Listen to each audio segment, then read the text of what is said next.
naringgan si Rendon Labrador. Tahasan ng pinaringgan ng unkabogable star na si Vice Ganda ang self-proclaimed motivational speaker na si Rendon Labrador. This song is brought to you by Rendon Labrador.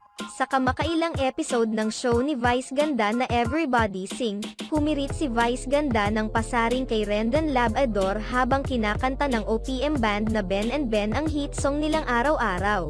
Iniba ng nasabing band ang lyrics ng kanilang kanta para ipahula sa kanilang mga contestant ang tamang lyrics. Mahiwaga, babasagin ka araw-araw, binagong lyrics ng Ben and Ben. Tila naisip naman ni Vice Ganda na parang sumakto kay Rendon Labrador ang binagong lyrics ng kanta kung saan palaging sinisira nito ang kanyang araw. Agad naman naghiyawan ang mga contestant sa hirit ni Vice Ganda at maging ang Ben and Ben ay napatalon pa. Ito rin kasi ang kauna-unahang pagkakataon na hayagang